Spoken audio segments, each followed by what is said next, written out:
Hello, everyone, and welcome to Blogging Theology. Today, I'm delighted to talk again to Sheikh Abu Amina Elias. You're most welcome, sir. Assalamu alaikum. Thank you for having me. Walaikum assalam. For those who don't know, Abu Amina Elias is currently research librarian for Middle East Studies at New York University in Abu Dhabi and research fellow for the Yaqeen Institute for Islamic Research. And he embraced Islam in 2004 at the age of 20. He studied Islam from a traditional perspective with local scholars and imams. He's the author of the recently published article entitled "The False Promise of Identitarianism," which looks at how certain postmodernist ideas have influenced some Muslim scholars and leaders, especially in the West. And it's published on the Muslim Matters website, and I'll link to it in the description below. So would you like to introduce us to the main themes of your paper? Yes. Okay. Bismillahir Rahmanir Rahim. Alhamdulillahi Rabbil Alameen. Wassalatu wassalamu ala Muhammadin wa ala ahlihi wa ashabihi ajma'in. I always begin with the name of Allah subhanahu wa ta'ala and praising him and sending peace and blessings upon his messenger sallallahu alayhi wa sallam. I ask Allah to guide me in our discussion because it's a difficult topic, and I was not very eager to write about it, but I was asked to do so by some of my colleagues, and that's what Interesting. Was the origin of the essay and why I wrote it. And basically, to summarize the themes of the essay and what we will go into more detail today is understanding the ideological basis of left-wing extremism, in particular in the United States, but it's a global phenomenon at this point, and how it contradicts our Islamic beliefs, why it's a big problem, it's having influence on our young people, and all of the various flaws that we can see in regards to it, the fact that it has a bad relationship with the truth, that it's a form of tribalism, that it is worldliness, it is based on the pursuit of power and not the pursuit of truth. It's causing divisions within families, it's causing divisions within generations. It's causing the younger generations to disrespect the older generations. And it has always alarmed me. And we had discussed this among myself and my various colleagues at different places. But it really is, we can't really ignore it anymore, I don't believe. And it's having such an influence on people that I feel like it's threatening our theology, that there are Muslims who are trying to inject foreign non-Islamic ideas into the Islamic tradition that are divisive, that are harmful. And I felt like I had to speak about that. And I didn't really want to, because this isn't something that I usually speak upon. It's something that I observe in society and I'm concerned with, and that I have read relevant literature upon and viewed debates upon. But, usually I would just talk about theology and I wouldn't talk about politics. I would talk about psychology and spirituality, and these things are what I would like to research and talk about most. Yeah. But I felt compelled to talk about this topic. So that was the summary of the essay. And, I didn't want to write it, but I felt like I had to. Well, I'm glad you did. I've read the essay, and I'll link to it in the description below. I think it's definitely worth reading, and I encourage people to look at it. It's not very long. I think it's readily understandable and quite punchy in parts. It doesn't, you're not hiding your views, which is fine. But I'd just like to ask, before we go any further, because we're using terms like identitarianism and postmodernism and so on. But just as a kind of the antecedent ideology behind identitarianism, which you've yet to define. What is postmodernism? Because that's been around for quite a while now, hasn't it? It's not just a recent phenomena affecting social media. We're going back decades here, aren't we? I think. Right. So let's talk about postmodernism. So, well, let me explain why I use the term postmodern identitarianism, because that's not a common way to analyze this phenomenon that we're talking about. I use postmodernism because the influence of postmodern philosophy, which we will discuss shortly, is the influence on this political movement is obvious. And I use identitarianism because of the way that this ideology constructs discourse in order to divide people by identity groups and then to set them against each other. And that is used as a means for politicians to get power, and it's used by activists for their agendas and so on. And the challenge of confronting this political movement is that they don't have a label that they attach to themselves. Okay, so they will call themselves Democrats, but not all the Democrats are on board with them. They might call themselves progressives, but progressivism is a different idea. They might call themselves liberals, but it's definitely not liberalism. I'm not talking about liberalism today, especially not in the classical sense of all the freedom of speech and all of those things. This is a movement that it has been in the shadows and only has recently has appeared in very public ways. And they have been obscure in academia. And we're going to talk about all the terms that we can use to identify them. But this was the term that I wanted to use because I feel that they need to be labeled. And they won't label themselves, right? They will call themselves Democrats or liberals or whatever, but those aren't accurate labels. Those are labels that they hide behind. We want to understand what are their ideas and what makes their ideas distinct from the Democratic Party and make their ideas distinct from liberalism or progressivism or all of these other groups that they are allied with and mixed with. So that's the reason why I chose those terms, right? And as Muslims, we have labeled sects in ways that they haven't labeled themselves, right? Because they didn't label themselves, and we have to label that idea in order to distinguish it from our beliefs. Right. So this is the label that I chose, and it may not necessarily stick, and it may not be the best one. And I'll explain a little bit more about why I chose that term. But that was my rationale for the whole. For the title of the article, basically. So modernism, or postmodernism, I'm sorry, right? So we need to define postmodernism. So what I'm going to do is I'm going to read from my notes. I'm going to read from scholarly reference sources, in particular the Encyclopedia Britannica, and they have 2 articles that I'm going to be citing. These are scholarly peer-reviewed articles. They're open source articles, so you can get them on Google. They're easy to understand. They're concise summaries of the scholarship that I'm going to be reading from directly so that people know that I'm not making this up. I'm not taking this from a right-wing provocateur on Twitter or wherever. This is from the scholarly sources. Yeah. Okay, so let's just, So let's define postmodernism from this encyclopedia article. The authors write, quote, postmodernism in Western philosophy is a late 20th century movement characterized by broad skepticism, subjectivism, or relativism, a general suspicion of reason, and an acute sensitivity to the role of ideology in asserting and maintaining political and economic power. Okay. So that's the definition of postmodernism, okay?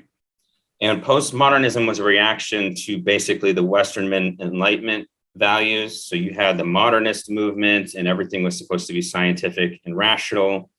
And despite that scientific and rational basis that people imagined that the society was moving towards, there were still obvious injustices in the society. There were still obvious problems.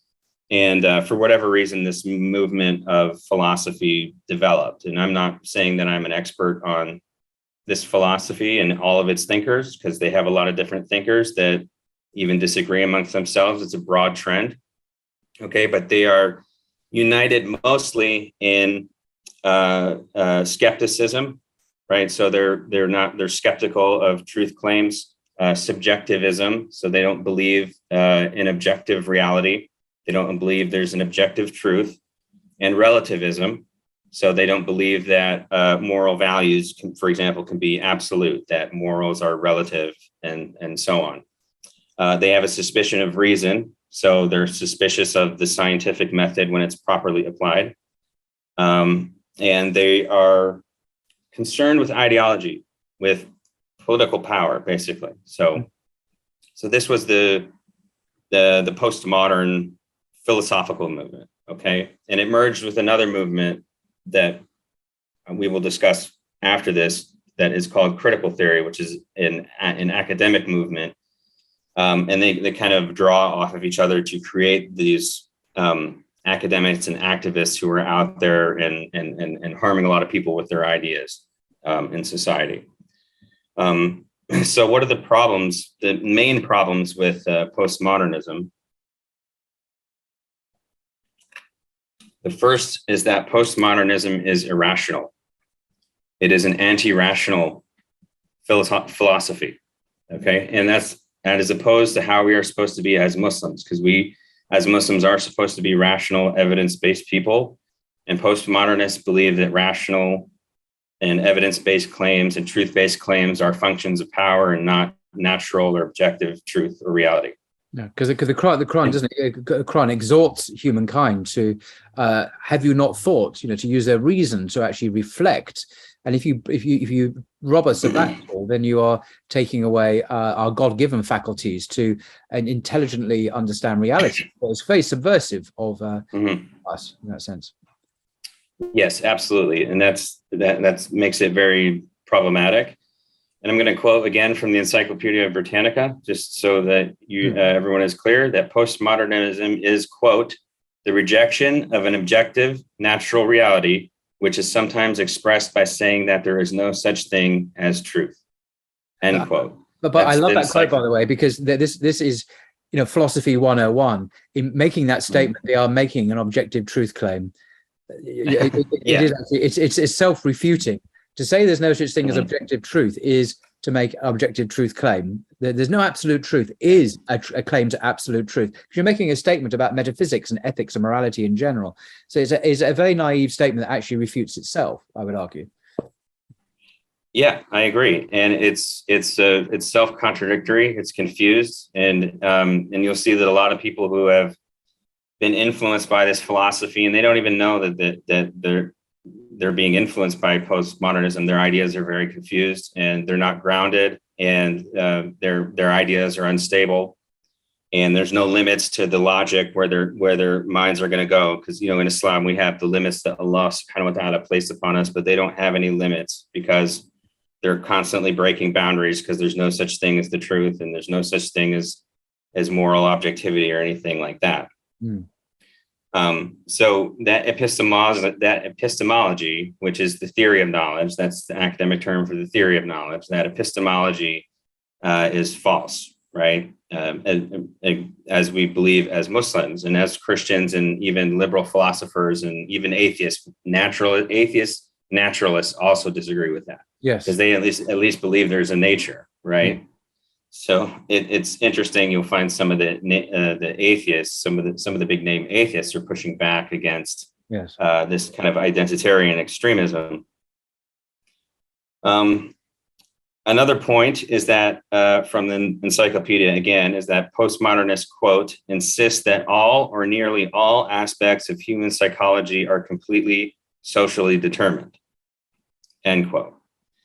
So basically, they are downplaying the role of free will in human choices, and that you are basically a product of your society. And if you are born into a certain identity group or a certain class, in society, then you can't help but behave a certain way, and that you don't really have very much will over your own choices. And in this way, they actually resemble a sect from Islam that we discussed last time I was on your show, called the Jabriya, the people who believe that Allah compels us to do our deeds, and we don't have free will, right? And so postmodernists have a very dim view of free will, and they believe that society basically produces individuals. Individuals don't really have a free will.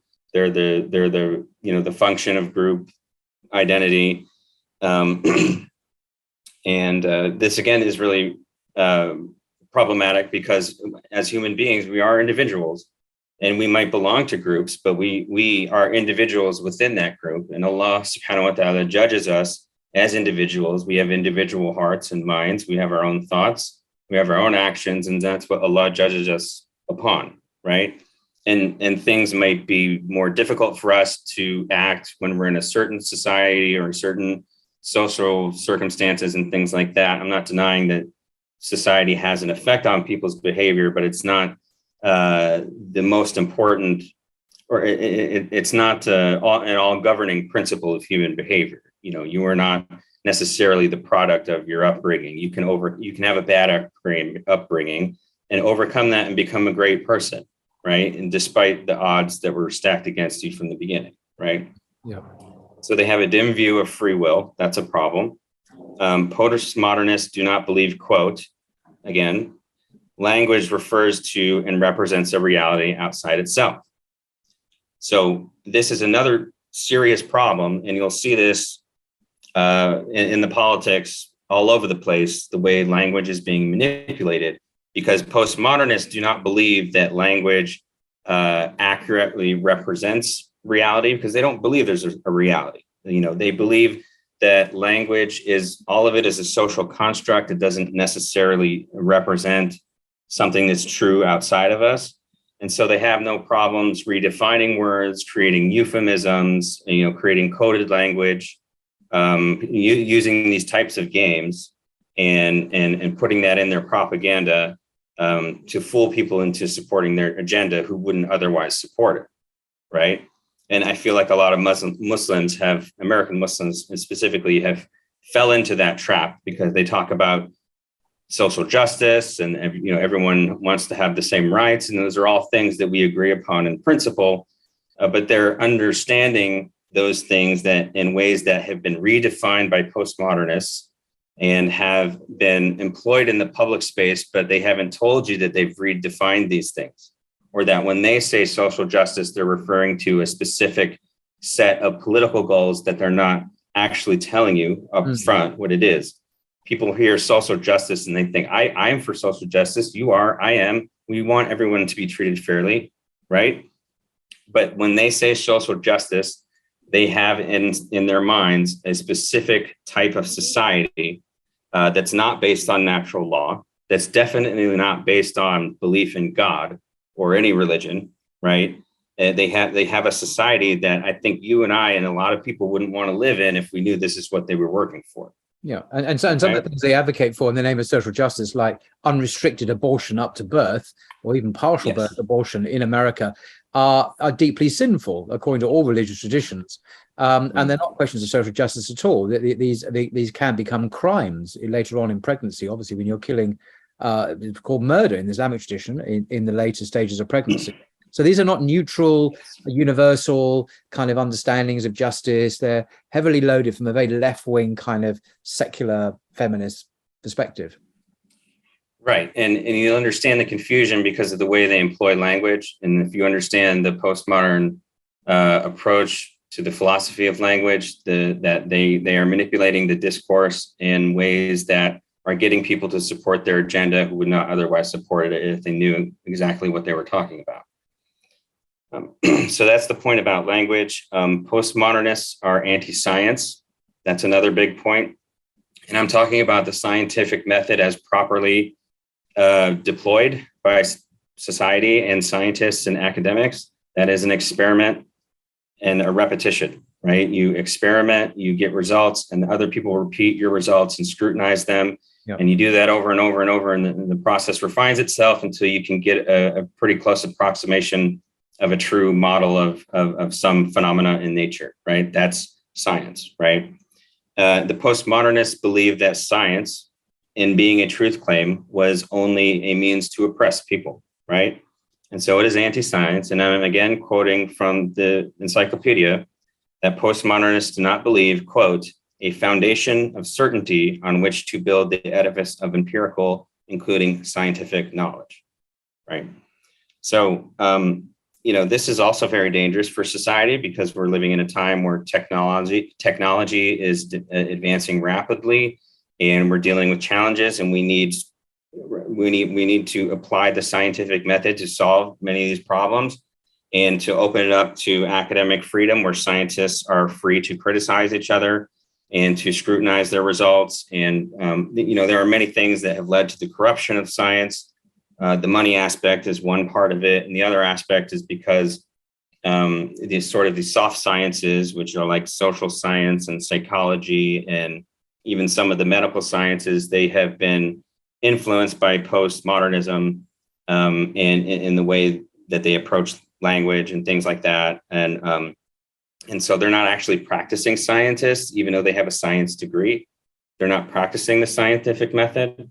So if they're upset that somebody is scrutinizing their results, their scientific results, then they're not scientists, right? Because scientists should be happy that other people are double checking their work, because scientists, in theory, should be trying to find the objective natural truth that we all agree on. Yeah. And that has to be the basis of our understanding of the world, right? So, but postmodernists don't believe any of that. And so when postmodernists talk about following the science and they talk about, they're scientific and everything like that, they're not actually talking about the process of science.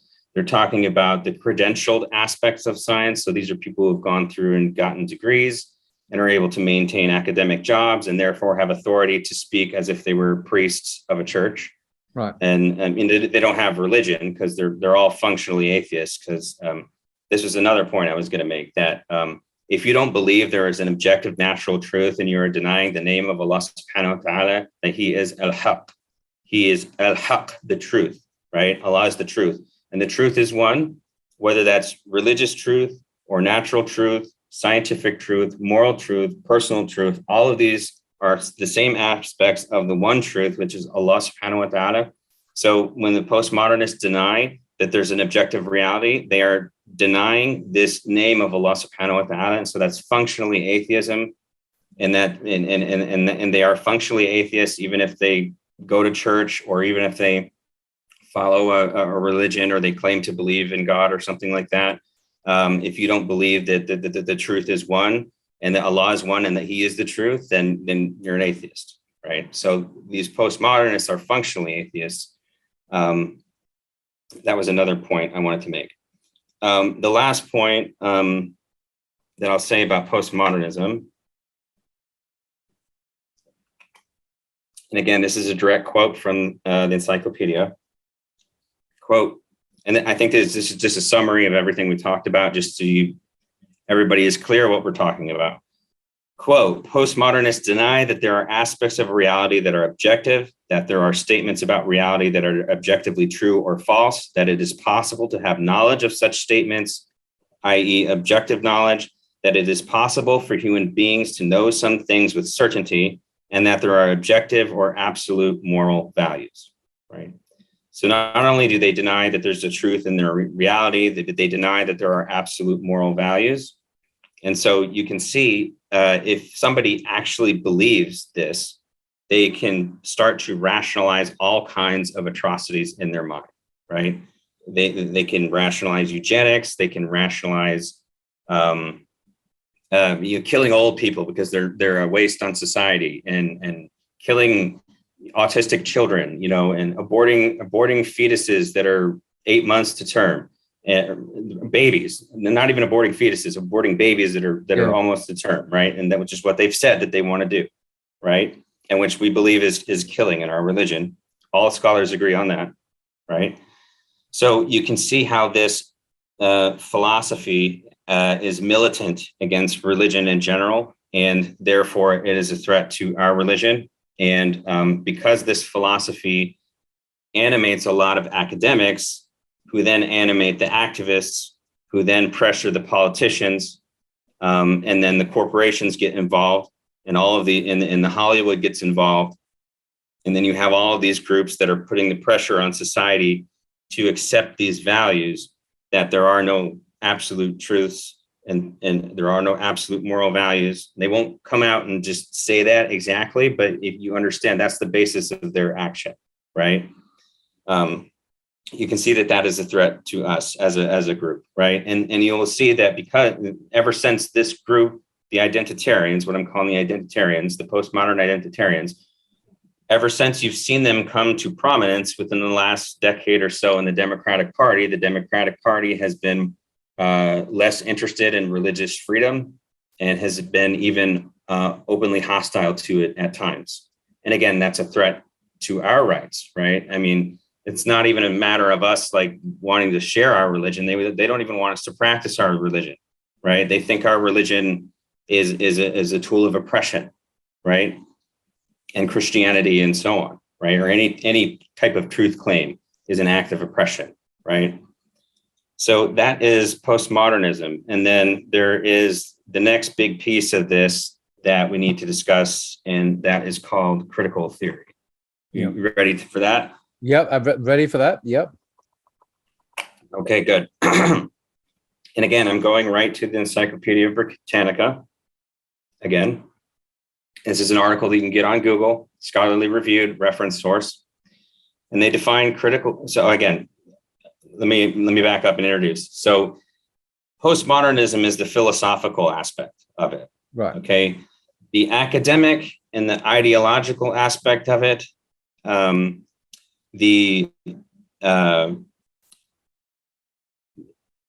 sort of the vision of what they want society to be is informed by an academic discipline that is called critical theory.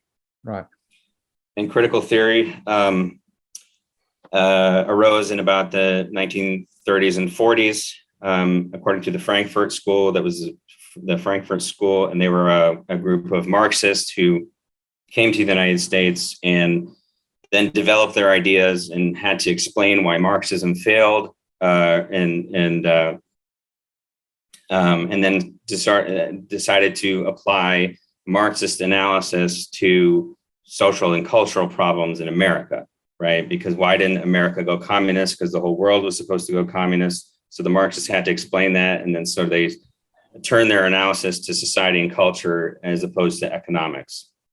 So I'll again define critical theory according to the encyclopedia. It is, quote, a Marxist-inspired movement in social and political philosophy originally associated with the work of the Frankfurt School, as I mentioned, end quote, right?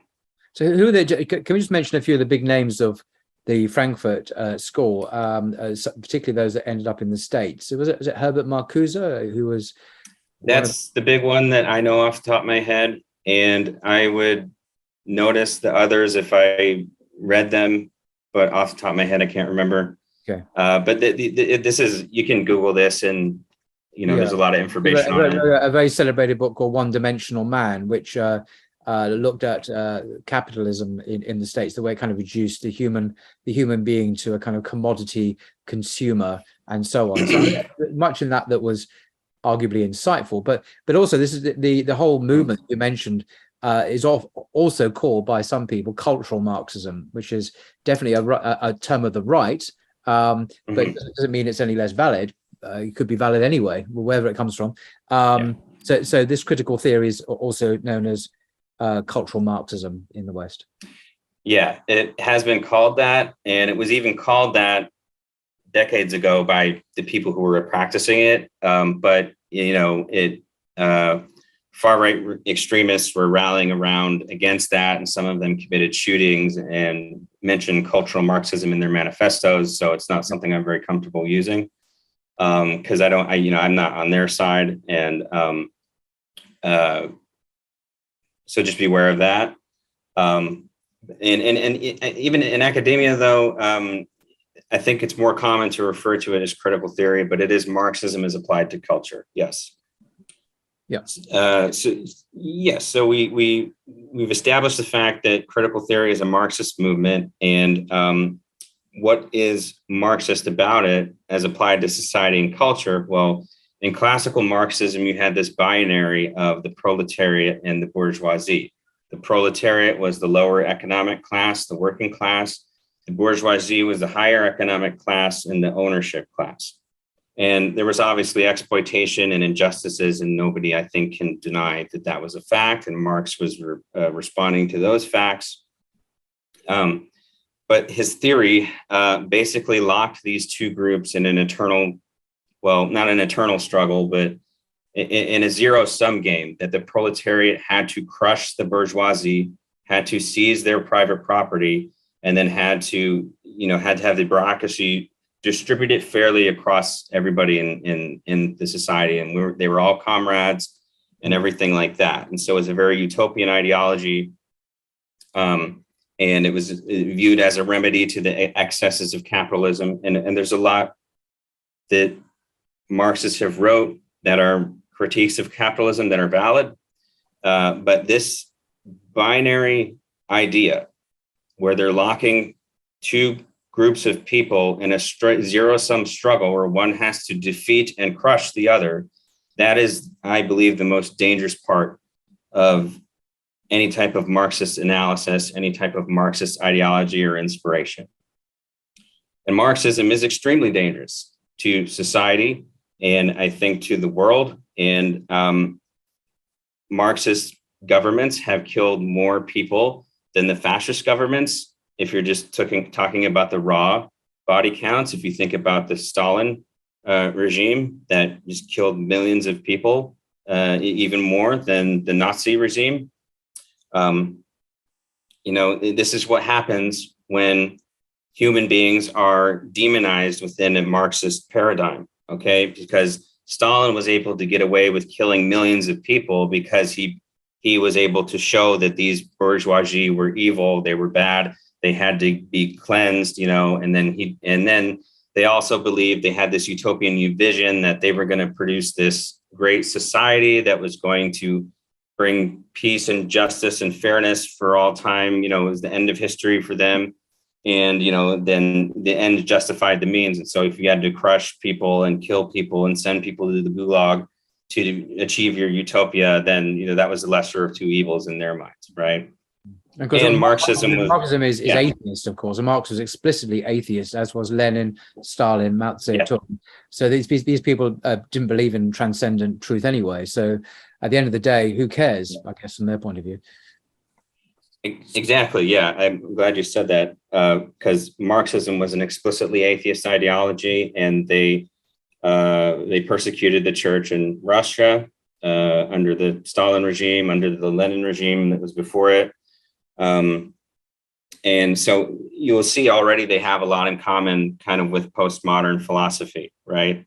So you have, we were talking about like the historical Marxism. Let's go back to the critical theorists. So the critical theorists are Marxists. So that's the paradigm that they're using to analyze society, right? And you'll see that it has a lot in common with postmodernism. They're concerned about power. They're concerned about ideology. They're concerned about justice in their minds, which is not a theistic type of justice, right? So there was this blending of critical theory and postmodernism in academia, right? In American academia, and I assume in British academia. Oh, it was big in France. I mean, we haven't mentioned Foucault and others. A lot of these ideas actually began in France, not in the United States. Began in the 1980s. Foucault and others, and were exported to the United States, Britain, exported everywhere in the West, and then took on a different momentum through the media and the corporations, as you say. Yes. So you have generations of academics who were doing their analysis on the basis of critical theory and on the basis of postmodernism. So there's sort of a synthesis of these two strands of thought. And then those produce the modern critical theories that we have now, which I call the Identitarians. So it's critical race theory, it is critical gender theory, critical feminism, queer theory, which is also a critical theory. In library science, which is where I work, there's critical information literacy. Really? Oh, Which is really yeah. And that's really problematic because, again, like you have to believe that you have to hear information from both sides, and you kind of sort of have to assume there's an objective truth in order to have information literacy to begin with. But they're using critical theory to analyze information literacy concepts, which I think turns it on its head. But that's a different topic altogether. But so you have all of these critical theories, and then they can be put under this umbrella of critical social justice, right? Critical social justice. And then when one or more critical theories are used in the same analysis, that is called intersectionality. Okay. So intersectionality, I know, is a term that people use. Even the activists use it, right? And that is when someone's using critical race theory and critical gender theory, and then they're doing it in a synthesis of analysis using those two theories, right?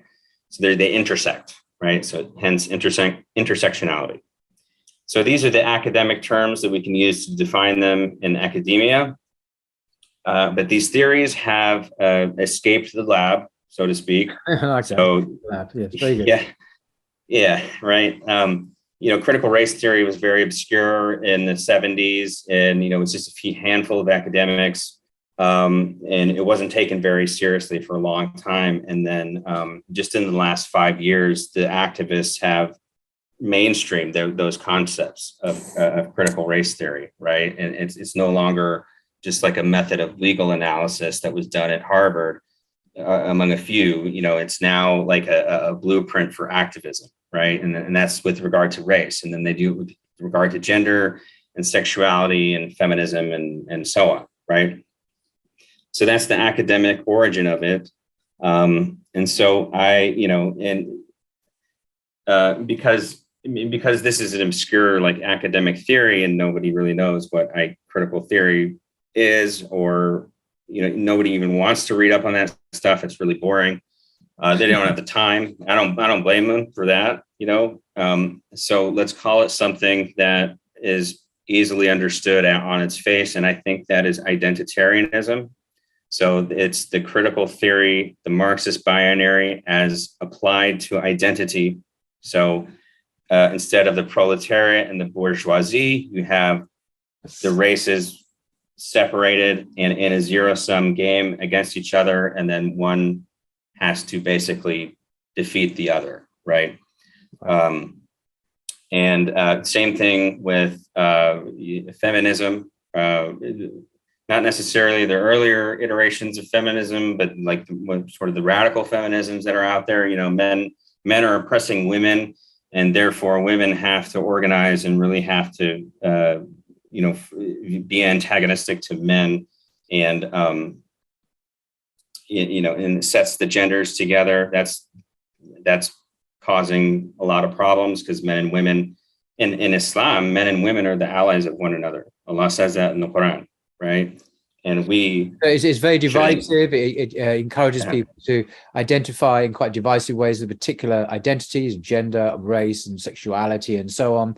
So instead of stressing the commonalities of our human origins and our destiny orientated towards God, we're fractured as a society into ever-increasing identity politics, identitarianism, and you're saying obviously this is an unhealthy thing, and sets people against each other.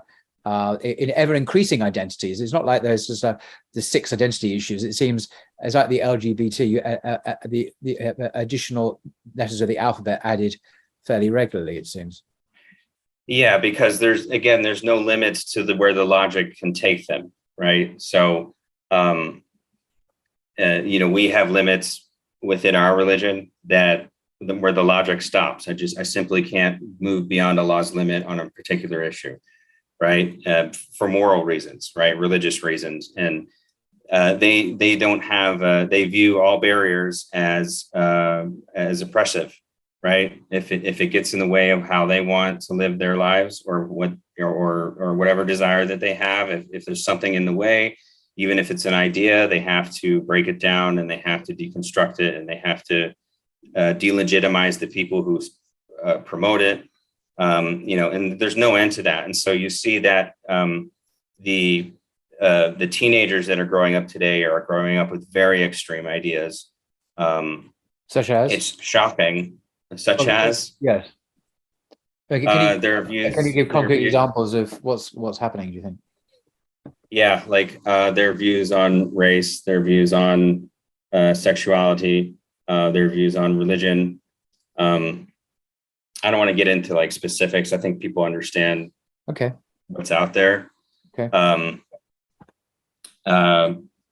These kids are making TikTok videos, right?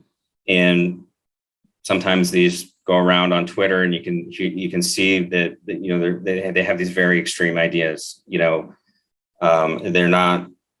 Their identities aren't stable. They don't know who they are. They don't have any values that are grounded, because they're told that you can just make your own values, and you can just make your own tradition, and you don't have to follow anybody. You can just follow whatever you want. You don't have to listen to your parents. You don't have to listen to your tradition or your religions or anything. And then that's not healthy for kids, because children and teenagers are children. They need guidance from their parents and their elders, right? And they need to be told how to grow up and mature in healthy ways. And the political activists out there, because they're busy breaking barriers, they're not giving children guidance, and these children are lost, right? It reminds me of this kind of blank slatism, as it's also called. There's a very eminent psychologist, Steven Pinker, I think he's a professor at Harvard, who's very much alive and producing. He's got a book on the blank slate philosophy, which I've got and read.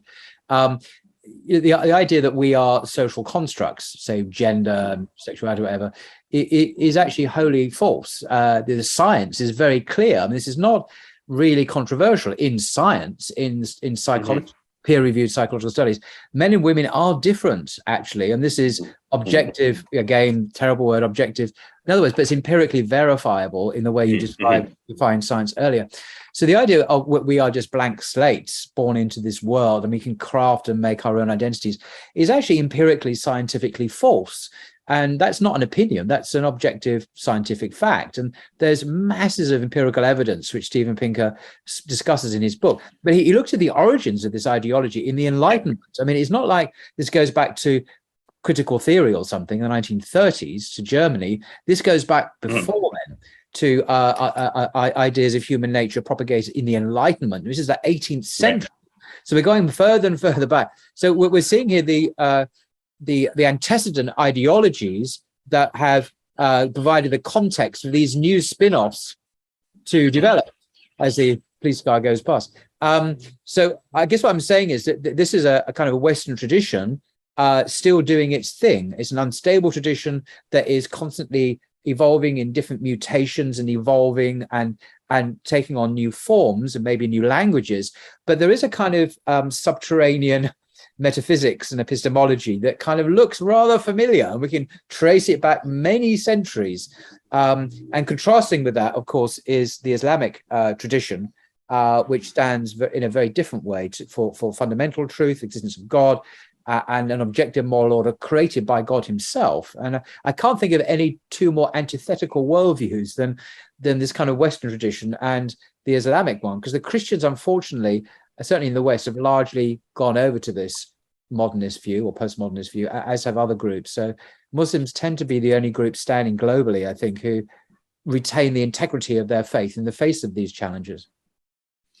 Yes, everything you said was correct. And what concerns me is the way that Christianity has been infiltrated by these ideas and really watered down to the point that it is very submissive to the political ideology. I mean, they're not standing; they're just going along with it, And I don't want them to make inroads into our tradition to do the same to us, because they have their eyes on us, and as they have done with the Christians. Yes, and it frightens me that Christianity is being deconstructed so quickly and efficiently in the West, because as a Muslim, and a Christian who believes in God, we have that part in common, and we believe in Jesus, and we believe that there's human nature, and we have a lot in common. In fact, way more than we do with these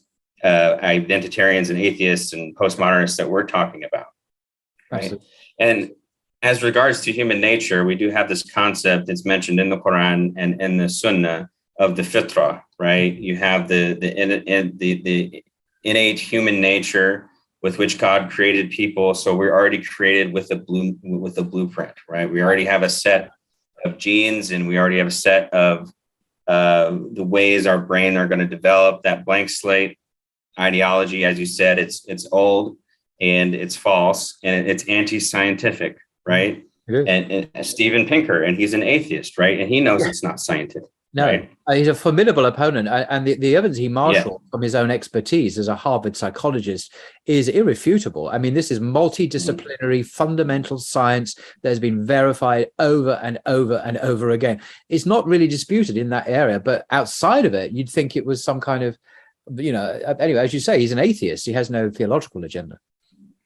Yeah. But he believes there's a natural reality, right? So he's not the same as these people, but because they're pushing this blank slate ideology onto the children, onto the kids and the teenagers, you see a lot of bizarre behavior among teenagers, and it's very concerning that this will have a generational effect, and we won't see it until 10 or 20 years later, maybe faster than that. But these are third, fourth order consequences to the ideas that are being applied. And so people on the left and of that type of persuasion, they like to say, well, how does it harm me that I'm doing this, or I decide to live like this, or anything like that, or that I'm teaching children this?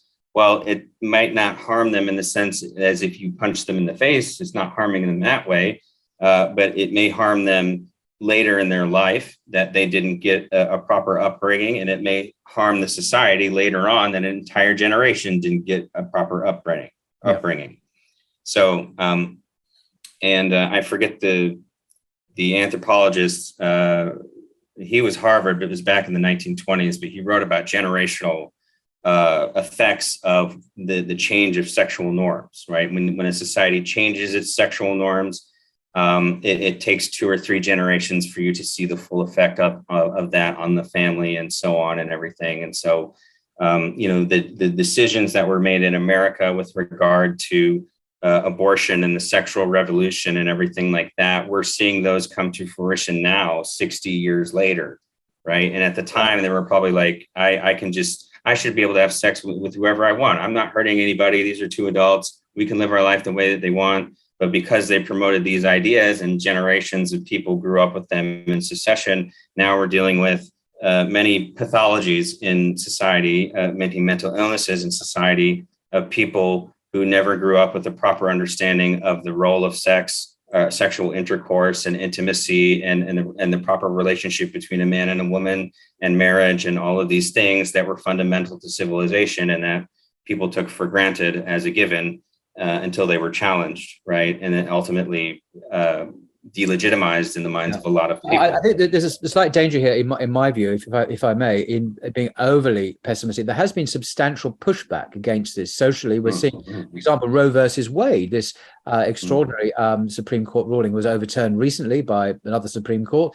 And there is movement on social media. People like Jordan Peterson and others are powerful voices for a more, what I would call, more normal and natural understanding of gender, for example. Or and I think, I could be wrong, but I think we are beginning to see a substantive political and social pushback, not just on social media, but politically as well. That's much clearer in the United States than it is, say, I think, in Britain. But things that start in America tend to end up going elsewhere.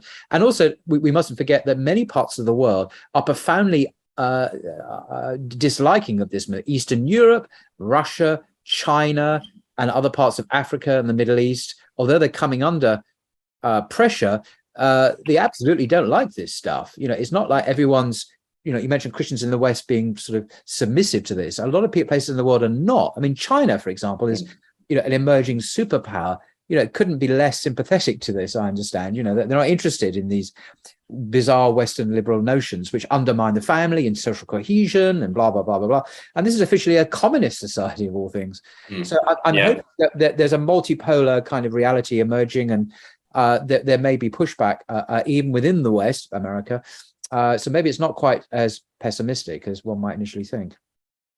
Yeah, I think so. And I understand why I probably came off that way. I mean, this content is disturbing. This subject is disturbing, but you're right. There has been pushback, and I was happy that the issue of abortion was returned to the states, because I think it should have been a state issue to begin with. And that if you want a very permissive abortion law, then you need to persuade people to be able to vote on that, at least in the American context.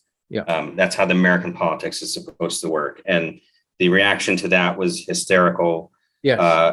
And that was actually what led me to write the article to begin with, because I shared my opinion, and people were very upset about it. And then, Really? it's yeah. And then I made some tweets, and then my colleague or my friend at Muslim Matters wanted me, well, you should make these tweets into an article that's more refined and well polished and everything. And so it was actually the abortion issue that led to the article that we're talking about. Interesting.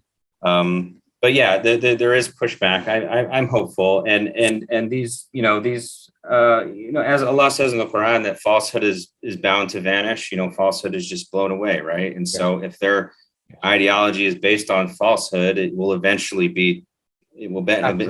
go away, and because it has nothing to stand on.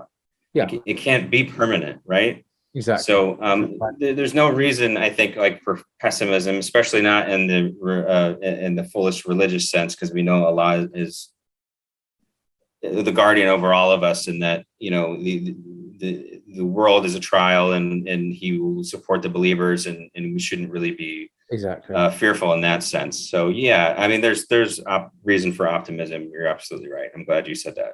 Okay, thank you. Sorry to interrupt. Carry on. Oh yeah. So I have some comments about the Mu'tazila.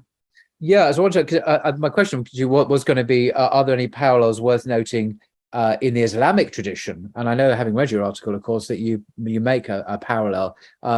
Exact or inexact might be the question, but nevertheless, there are parallels in your view. Yeah, it's an inexact. It's not perfect, because there really is no precedent in early Islamic history for the ideas that we're seeing now, not like from within the tradition. I mentioned the Mu'tazila for a reason, but I want to say up front that the Mu'tazila were much better than these postmodern philosophers and these Marxists and atheists and critical theorists. And because the Mu'tazila, even though they had a methodology which I believe that diverted from the way that the righteous predecessors understood the Quran and Sunnah, they still believed in absolute truth, and they still believed the Quran and Sunnah were divine revelation. And I believe that their methodology of deriving theological beliefs was flawed, but they were Muslims, right? They were Muslims that were misguided in some ways. And then even some Muslim scholars like Az-Zamakhshari, who was a tafsir scholar, who was of the Mu'tazila persuasion, or sympathetic to it. His works are read by Sunnis and are valuable. And there are other commentaries that I've read that were by Mu'tazila scholars that had insightful things to say. And so they're Muslims. I'm not saying they're not Muslims, and I'm not equating them with these people at all. But so the Mu'tazila, why I brought them up is because there was a radical group of Mu'tazila who they basically found favor with the ruling class, with the caliph, and then they used this power to promote their doctrine by force upon the population, and against Sunni Muslim scholars like Ahmad ibn Hanbal, Imam Ahmad, and they beat him almost to death, right? And what was the doctrine that they were promoting? It was the doctrine that the Quran was created, okay? But why was that even an issue? Yeah.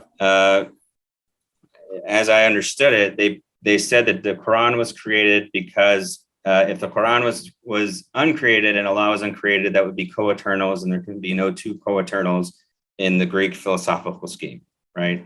So they were influenced by the Greek philosophical ideas, right? And it caused them to invent this saying that the Quran was created that nobody before them had said, and then began to persecute people, Muslims, scholars, imams, for not accepting this idea and this doctrine that they made up, and there was no precedent before. So that was influenced by ultimately by Greek philosophy, Greek philosophical concepts, and that's what kind of impinged on their thinking, resulting in a novel position, an unprecedented position on the createdness of the Quran. Yeah. So the reason I brought them up is because I thought that was a good example of how a foreign philosophy can be it can influence Muslims to commit atrocities against their Muslim brothers and sisters, for one, and then to create new theological beliefs that have no precedent in Islam at all, right? So, and I believe that paradigm of that particular incident, I'm not saying it's about all the Mu'tazila, because you can't, I don't think we can generalize about all of them.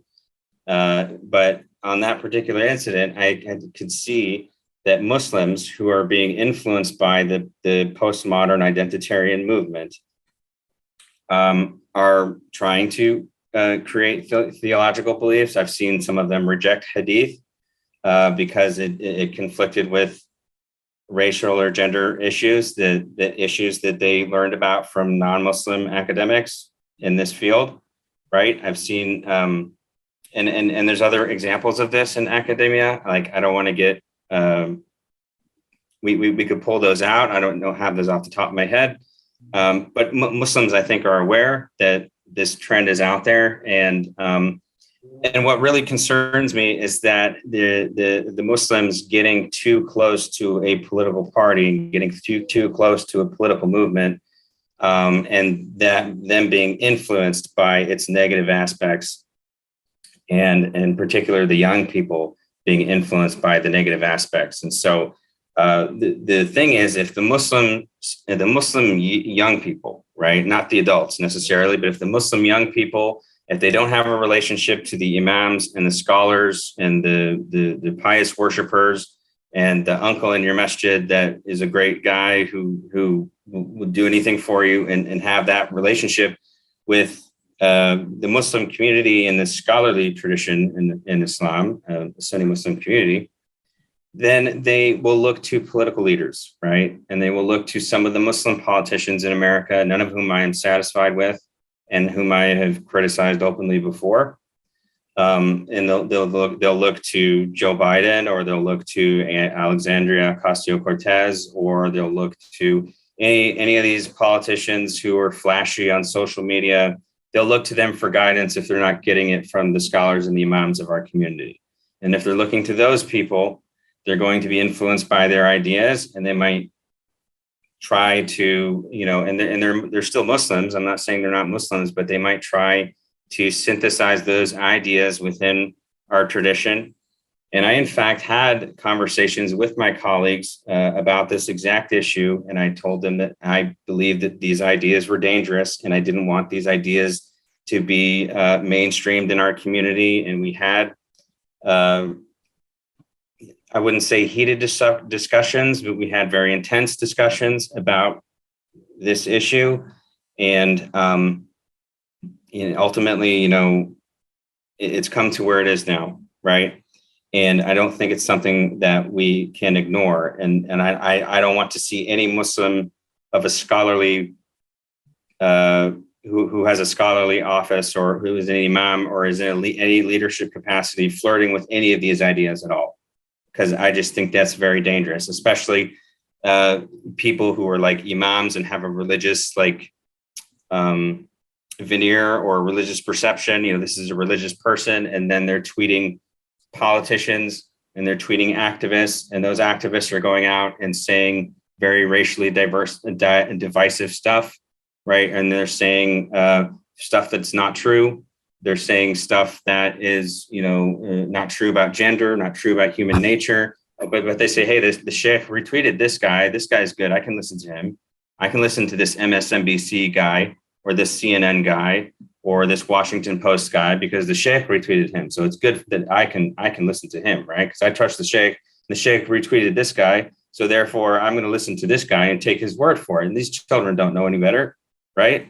And they don't know that the journalists have become propagandists and journalists have become activists. And a lot of these journalists are are applying critical theories, right? They're not academics, and so they're not developing critical theories, but they're applying critical theories in the way that they report the news, right?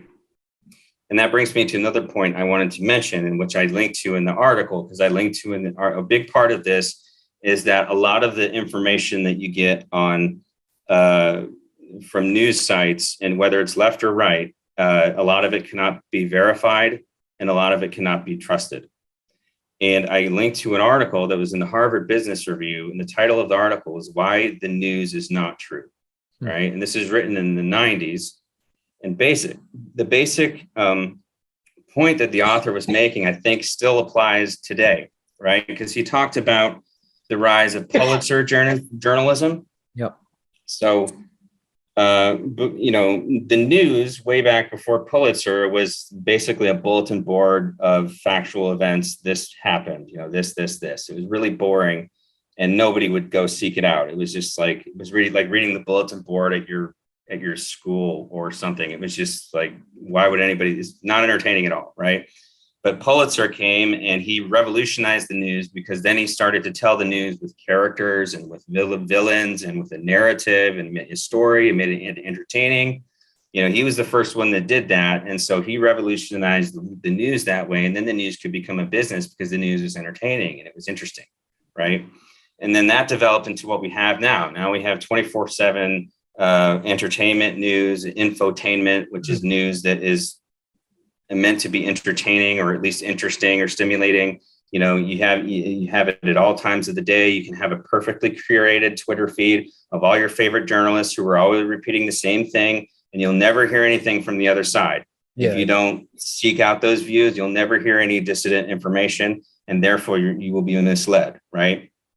One of the principles of information literacy is that you have to get information from dissident sources and from multiple sources, and then you have to look at them all together, and you have to synthesize what you think is true from all this information, or is what most likely to be true, right? That's the principle of information literacy. And people today, they have these curated Twitter feeds, they have the journalists that they listen to, they don't seek out other viewpoints, and therefore they're only getting the narratives that the journalists are writing for them. And these are narratives that were written by critical theorists, right?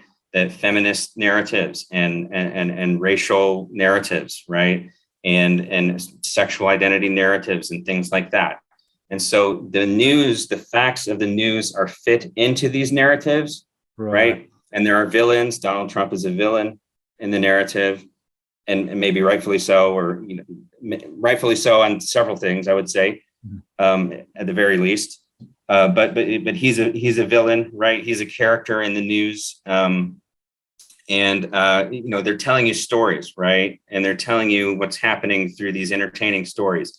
And the news as a fact-based, fact-finding operation isn't supposed to be that way, because they're telling you how to interpret the facts. They're not just giving you facts, right? They're giving you some facts, and sometimes they are omitting key facts, and sometimes they are even obscuring facts or even misquoting people directly and doing other things like that. But it's all in the service of the narrative, because the narrative is the consistent element of the news, right? And the narrative it goes a certain way, and it only changes when the powers that be want it to change. But one of the most examples for me, you talk about being literate, or having a literate understanding of news and looking at dissident sources, how difficult that is. For example, the war in Ukraine at the moment, I'm not going to go into this, but it's just an example with Putin's invasion of Ukraine, is that alternative news sources like Russia Today, which is Russia's English language news service, have actually been banned in the West. And I mean, you can, if you really look hard, just about find a way of watching Russia Today, the English language news source. But this offers a very alternative narrative. But apart from that, all the other perspectives are completely absent, and you have a single narrative, whether it be from NATO, from the government, from corporations, from all new media, politicians, you name it. They all sing from exactly the same hymn sheet, which strikes me as very suspicious, particularly when you're banning alternative points of view. One suspects one might be hearing propaganda if it has to be so one-sided. And that's just one example of how happily everyone just goes along with the official narrative across the board. And to even think there might be another narrative is almost, well, it is treason. It's seen as treason and actually socially taboo. And I'm thinking, excuse me, where did all that come from? Well, why can't we look at various views on this? Yeah, I mentioned that because this is why people are so indoctrinated into the critical theories. The propaganda is a right and a left problem. I'm not saying that only the left wing is doing propaganda, and the right and the left will unite for international propaganda reasons. The Iraq war lie was a bipartisan lie. True. Republicans and Democrats did that together. Weapons of mass destruction. Saddam Hussein was an imminent threat to the West. Yeah. Yeah, and the Democrats went along with that, and Joe Biden went along with that, right? Mm-hmm. So they will unite around certain things, right? But from a cultural perspective, a lot of the legacy mainstream media outlets, the journalists aren't actually reporters. You know, that image that you have of the what was it called? Watergate. The Watergate reporters are meeting in the basement. All the President's Men, that amazing film with Yeah, right. And the hard-nosed reporter is going to get to the truth and put it out there. You know, is that kind of investigative reporting happening anymore? And a lot of these journalists are just cheerleaders for their team, right? Mm-hmm. And if they were truthful, they would be criticizing the people on their side, right? Or they would frame things in a way that would make people come to their own conclusions. But they want to tell you what to think. They want to tell you what the narrative is. This is the story, right? This is how you should interpret the facts, right? They will hide certain facts from you, and is very suspicious, right? And that's a big part of this, right? That all of the dishonesty. It's not just in the ideology itself, but it's in the actual news that people consume, right? I've seen Muslim scholars share news that has been falsified, right? That was, I don't want to say fake news, but there were false aspects of the reporting, right? And what the news organizations will also do, and this is a tactic of theirs, is that they will publish a news article and it will contain false information that might be beneficial to their side. And then they will issue the correction later quietly. Yes. It'll be corrected the next day or whatever. We didn't quote this person correctly, or this fact wasn't true or anything like that.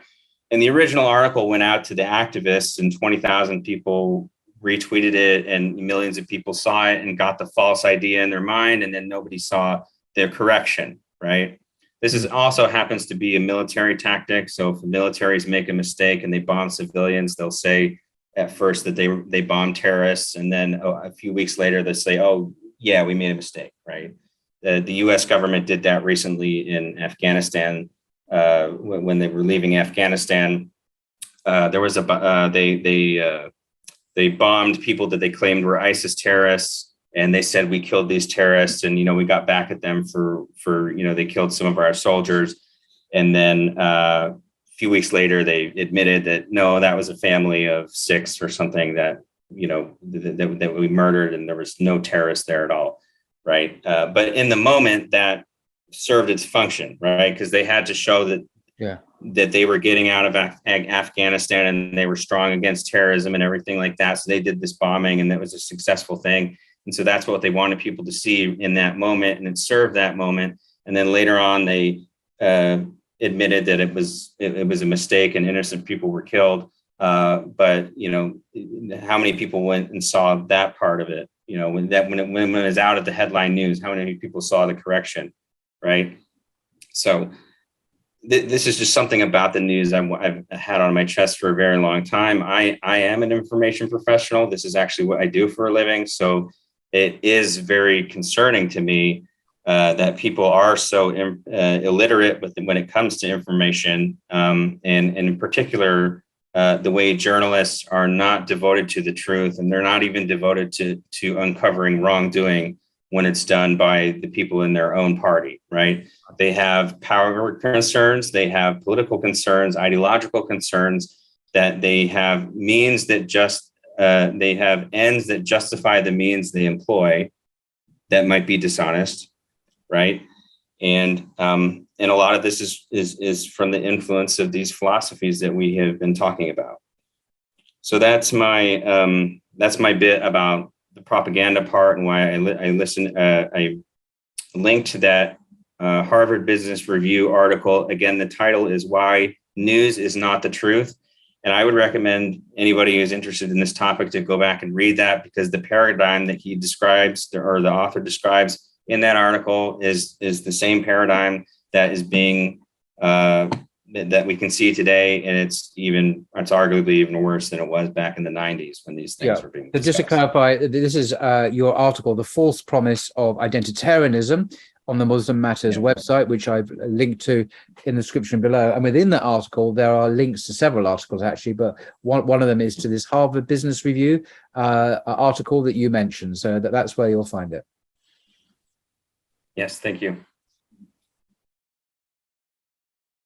So we've covered a lot of the points that I wanted to mention. I do also want to mention that because the identitarianism is inherently tribalist, they employ double standards, right? So the group that they don't like has one standard, and then the group that they claim they're trying to protect has a different standard.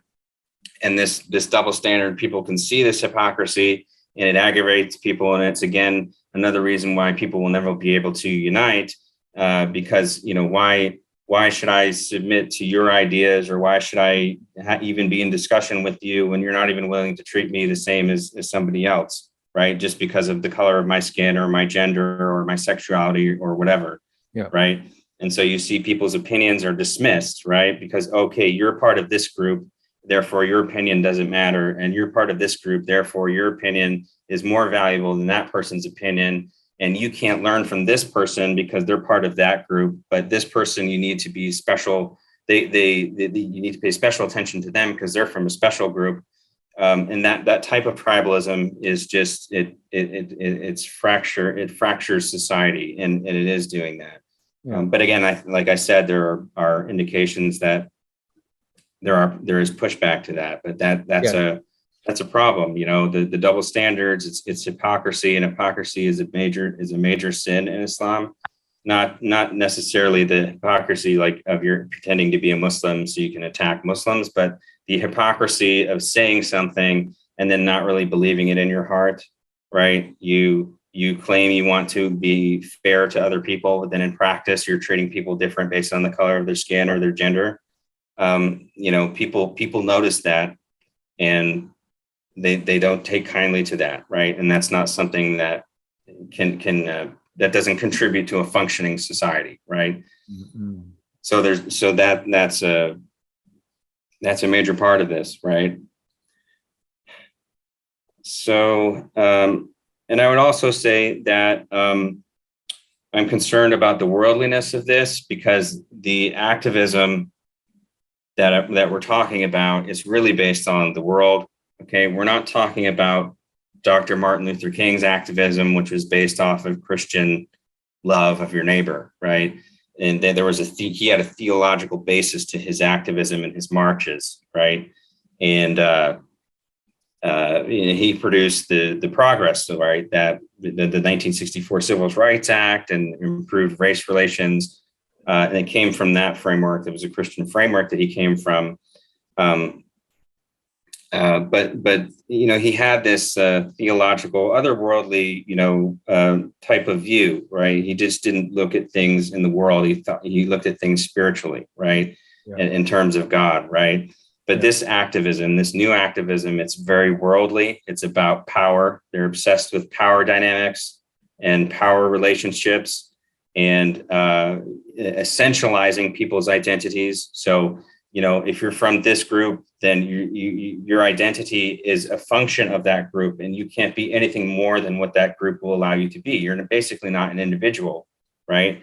And if you step out of line, so for example, if you are an African American and you're not going along with all these things, then they will say that you're just trying to be white, right? You're trying to be white adjacent is the term they use, and they will call this multiracial whiteness, right? So they had to explain the phenomenon of why are Blacks and Latinos going to the Republican Party.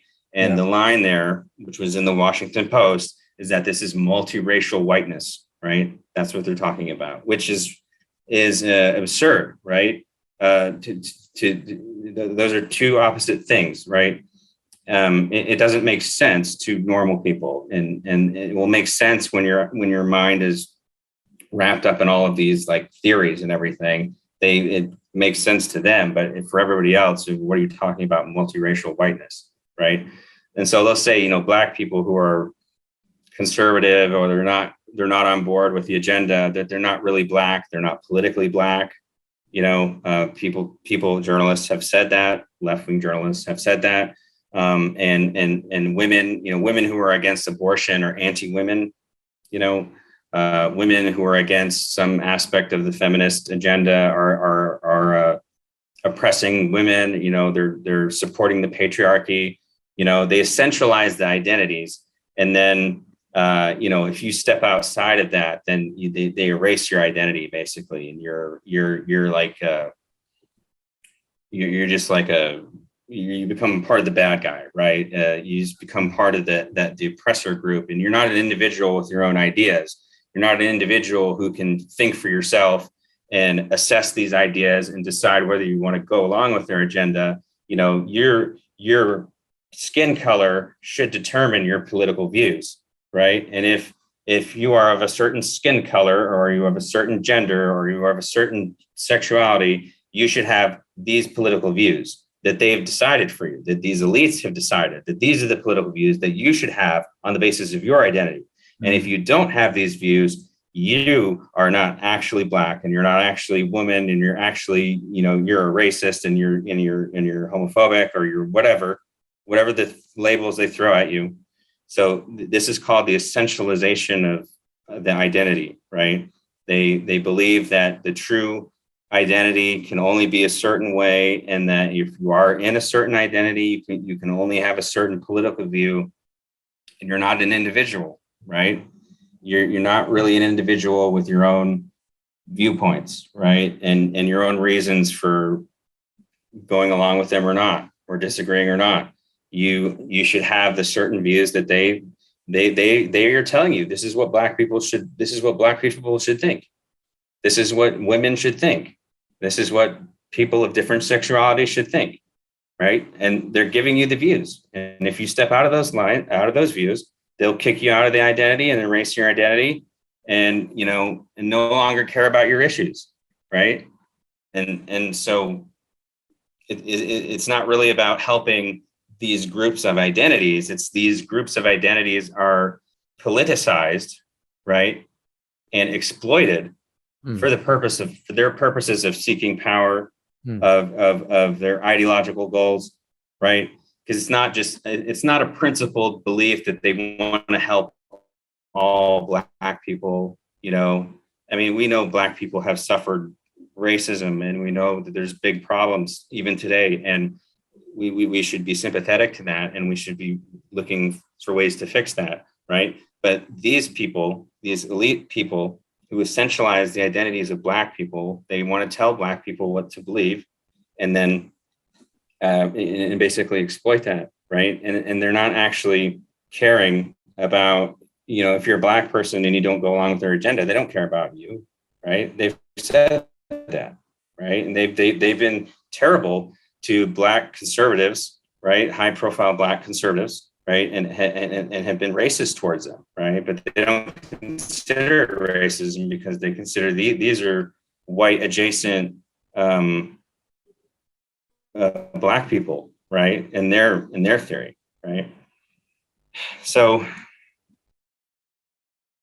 that was really heavy. Okay, so we'll stop with that, or I'll stop there on that issue. No, I think it's as I say, I do encourage people to read the article, the false promise of identitarianism on the Muslim Matters website. For further information, there are further links as well, not just within the article to certain papers, newspaper articles, but at the bottom there is for further articles and for further reading as well. So one can really go a lot further with this subject. And it's good to talk about it. This is an important subject, and I'm very pleased Muslim scholars and others are talking about this and trying to call back some of the Muslim leaders that are perceived to have perhaps Mutazilite style adopted philosophies and worldviews which are not intrinsic to the Quran and the Sunnah, and are now and some of these leaders, it seems, are now speaking much more clearly from the Islamic tradition rather than from external ideologies which may not be compatible with Islam at all. So no, I think this is a healthy discussion, and like you, I am ultimately optimistic because this is so alien to our human nature, our fitra. It can't survive, but it may do a lot of damage in the meantime, however, and that's the concern, I think. Yeah, so I really appreciate the opportunity to talk about it, and I ask a lot to forgive me for anything that I said that was incorrect, and I tried to phrase things in a sensitive and compassionate way while still being truthful as much as I could. So I just want to make that point. And I actually say that at the end of everything that I, whenever I give any one of these talks, I ask a lot to forgive me for my mistakes, and I'm a human being, and I may have said things that are wrong. I probably said some things that were wrong or not phrased in a wise way. So for your listeners, I ask them to forgive me for that, and I ask Allah subhanahu wa ta'ala to forgive me. But yeah, is there any last thoughts or? No, I think no. I'm just there's so much to ponder on. So I encourage people to look at the article and ponder and check the links as well. So thank you very much indeed, Abu Amina Elias, for your time, your expertise, your passion, and desire to discuss these issues publicly. And I know that can be a costly exercise in today's world. And your courage as well then for that. Thank you. Thank you. All right, Thank you. Bye-bye.